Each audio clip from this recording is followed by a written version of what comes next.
সেহরি প্রসঙ্গে আল্লাহ রসুল সাল্লাল্লাহু আলাইহি সাল্লাম বলেন, যেই বান্দা রোজা রাখার উদ্দেশ্যে শেষ রাতে উঠে সেহরি খায়, আল্লাহ রাব্বুল আলামিন স্বয়ং এবং তার ফেরেশতাকুলকে নিয়ে তাদের উপরে রহমত বর্ষণ করেন। সুবহানাল্লাহ।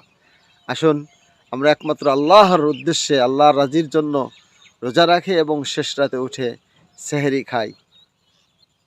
আল্লাহ রসুল সাল্লাল্লাহু আলাইহি সাল্লাম বলেন, রমজানের আল্লাহ রাব্বুল আলামিন অত্যন্ত মর্যাদা দিয়েছেন। তিনি বলেন যে এই রমজান মাসে তিনজন ব্যক্তির দোয়াকে আল্লাহ তাআলা ফেরত দেন না। তিনজন ব্যক্তির দোয়া আল্লাহ রাব্বুল আলামিন অবশ্যই কবুল করেন। তার এক নম্বরে রাখা হয়েছে রমজান মাসে যে রোজা রাখে। সুবহানাল্লাহ। যেই ব্যক্তি রোজা রাখে সে ব্যক্তি ইফতারির আগ মুহূর্তে যা দোয়া করে আল্লাহ তাআলার সাথে সাথে তা কবুল করেন। সুবহানাল্লাহ। দুই নম্বর হচ্ছে ন্যায় বিচারক, যে ন্যায় ও নিষ্ঠার সাথে কি করে দেশ পরিচালনা করে, সে যদি দোয়া করে আল্লাহ রাব্বুল আলামিন তার দোয়া অবশ্যই কবুল করেন। তিন নম্বর হচ্ছে মাজলুম, অত্যাচারিত ব্যক্তি যদি আল্লাহর কাছে কার বিরুদ্ধে দোয়া করে, আল্লাহ রাব্বুল আলামিন তার সাথে সাথে কবুল করেন। নাউজুবিল্লাহ।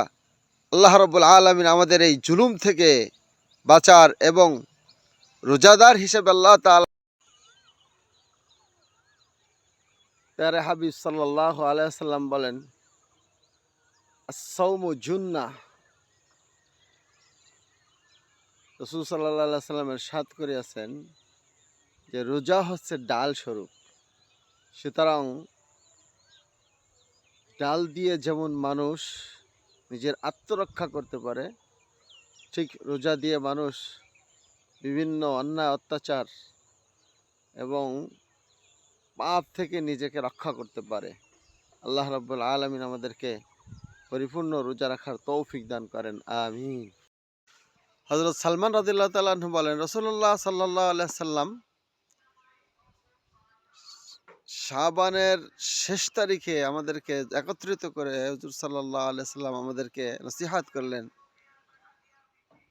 যে দেখো, তোমাদের সামনে এমন একটি মাস আসতেছে, কাদ শাহরুন আযীমুন শাহরুন মুবারাকা, এমন একটি মাস যে মাস অত্যন্ত মর্যাদাশীল এবং বরকতপূর্ণ। এই মাসের মধ্যে এমন একটা দিন আছে, রাত আছে, এই মাসের মধ্যে এমন একটি রাত আছে যে রাত্রটা সবে কদর নামে পরিচিত, যেটা হাজার মাসের থেকে উত্তম।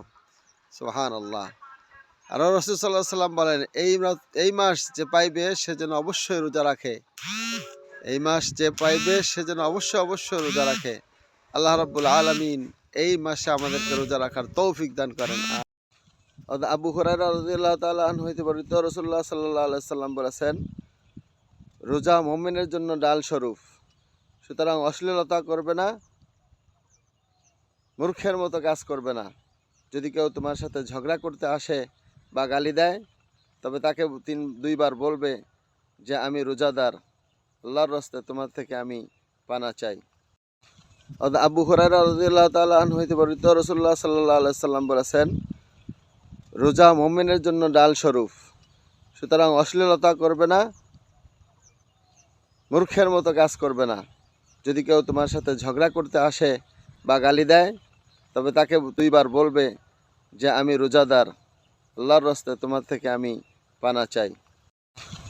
আবু হুরায়রা রাদিয়াল্লাহু তাআলা আনহু হইতে বর্ণিত, রাসূলুল্লাহ সাল্লাল্লাহু আলাইহি সাল্লাম বলেছেন, রোজা মুমিনের জন্য ডাল স্বরূপ।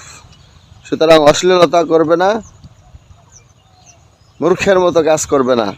যদি কেউ তোমার সাথে ঝগড়া করতে আসে বা গালি দেয়, তবে তাকে দুইবার বলবে যে আমি রোজাদার, আল্লাহর রাস্তায় তোমার থেকে আমি পানা চাই। রাসূলুল্লাহ সাল্লাল্লাহু আলাইহি সাল্লাম ইরশাদ করিয়াছেন, কোনো ব্যক্তি শরিয়াত সম্মত কোনো ওজর ব্যতীত রমজানের একটি রোজাও যদি সে ভঙ্গ করে, তাহলে রোজার বাহিরে, রমজানের বাহিরে সারা জীবন রোজা রাখলেও তার ক্ষতিপূরণ হইবে না। নাউজুবিল্লাহ। তাই আসুন আমরা সুস্থ থাকা অবস্থায় আমাদের থেকে যেন কখনোই এই রোজা ভঙ্গ না হয় সেদিকে আমরা যত্নবান হই। আল্লাহ রাব্বুল আলামিন আমাদেরকে কবুল করেন।